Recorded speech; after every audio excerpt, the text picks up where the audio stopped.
Why do we get sick in the fall, and what should we do to get sick less often? And I was surprised, but many of my friends don't know why. In the fall, specifically in the fall, you start getting sick.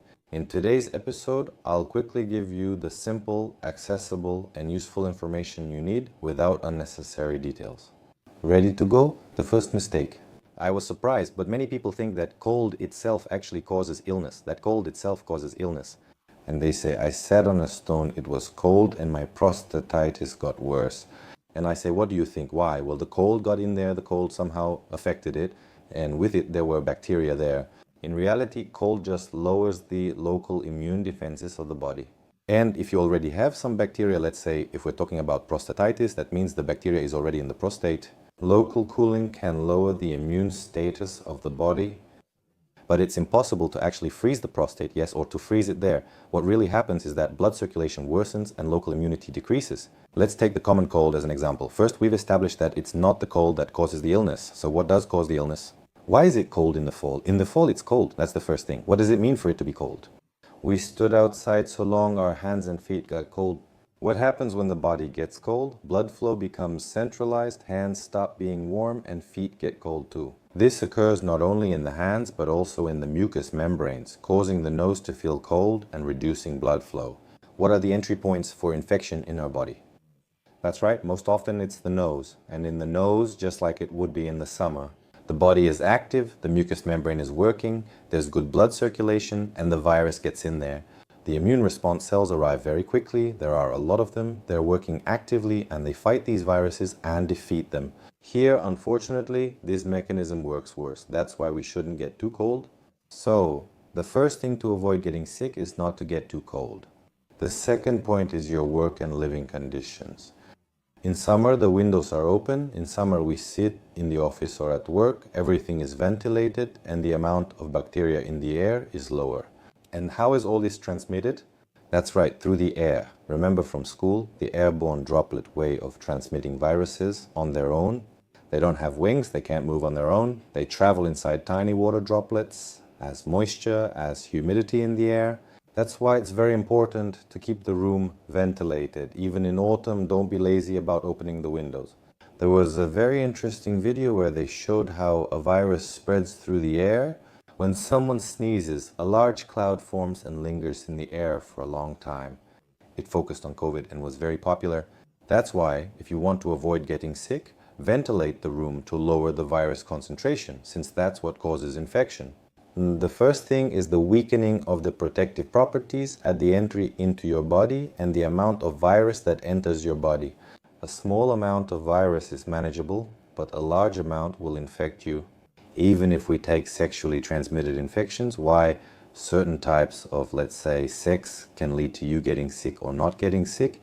And for example, with anal sex, the chance of human immunodeficiency virus infection transmission is higher. The receptors there are different. Trauma to the mucous membrane or entry points is higher, so ventilating the room helps reduce illness. Here's another interesting fact that nobody seems to mention. Everyone thinks that the body is the same in summer, autumn, and winter, but that's not true. The thing is, especially here, when the daylight hours start to decrease, the hormone levels in our body change. Sometimes the level of thyroid hormones changes as well. The second point is the shift in catecholamine and glucocorticoid levels. In fact, they do change in the body, and they actually change in the direction of increasing. This is your body's way of protecting itself by increasing resistance.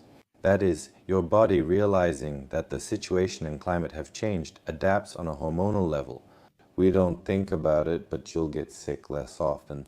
Therefore, if a person suddenly flies from a warm, sunny place to somewhere cold, they are more likely to get sick, because their level of KTX hasn't adapted yet, and you simply have a higher chance of getting sick. What else happens in the fall? In the fall, eating habits change, physical activity changes, and diet is probably the main thing. In the summer, we ate a lot of vegetables and fruits. We had more sun, more vitamin D. But in the fall, all of that starts to decrease, and vitamin deficiency leads to immunodeficiency. Vitamins work when there is a deficiency, so if you lack vitamins, your immune response starts to suffer. Remember, how does infection occur? The immune response explains the mechanism. It depends not just on blood circulation, but also on immune cell quantity and quality, which relies on whether the body has any deficiencies. Which vitamins? Their deficiencies often cause immunity problems. These are vitamin A, vitamin C, vitamin E, then comes vitamin D and B group vitamins. And of course, the ideal option is to consume foods rich in these vitamins, but if that's not possible in your region, then you can add vitamin supplements. And that's why our parents and grandparents taught us to get vitamins in the fall and winter from preserves, jams, and jellies. Yes, that's true, all of that was done. So, if you have the opportunity, eat at least frozen fruits or take vitamins during those seasons when you need them. That's why vitamins are usually taken seasonally in the fall and spring. Another reason we get sick is that we don't take steps to prevent it. And a person's body that regularly hardens itself, that is used to the cold, that resists hypothermia much better, this centralization of blood flow we mentioned, such a person doesn't get cold as easily and is less likely to get sick. How does that work? He adapts his body, he trains his body, he hardens his body. Hardening isn't like what we do during the Epiphany frost, jumping into the water once a year and thinking we won't get sick. So, 1 in 3 people get sick, regularly use cold baths, contrast showers, and wipe down with a cold towel. This is all covered in my separate episode on the topic. That's why you should definitely train your body, then your endocrine system will also work in your favor and the chance of getting sick will be lower. But you shouldn't forget that getting sick is normal, and sometimes during the year you may get sick, and you can follow absolutely all my advice that I've given you and you will still get sick. There's no way around it. And probably, to conclude, this is also a very important point, it's your gut health. Also, in fact, the likelihood of how likely you are to get sick depends on the health of your microbiome. And that's why if you have a healthy microbiome, you have better immunity, and you're less likely to get sick. That's why people who eat properly, people who, by the way, also exercise regularly, they get sick much less often. We're not talking about professional athletes. For them, it's the opposite. Professional sports actually mean a higher risk of illness because the body is constantly strained and at its limit.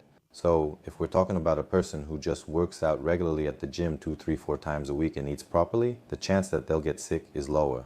And if he does get sick, he'll recover faster and with fewer consequences for his body. If you have any stories or maybe some life hacks, maybe you mix garlic with something or you eat a lot of onions during this season, then share these stories in the comments.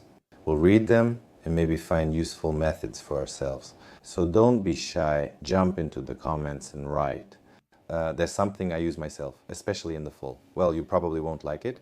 I really love garlic. It has a pretty strong antiviral effect and boosts your body's defenses. But considering that you have to interact with people a lot, it's not a method you can recommend to everyone.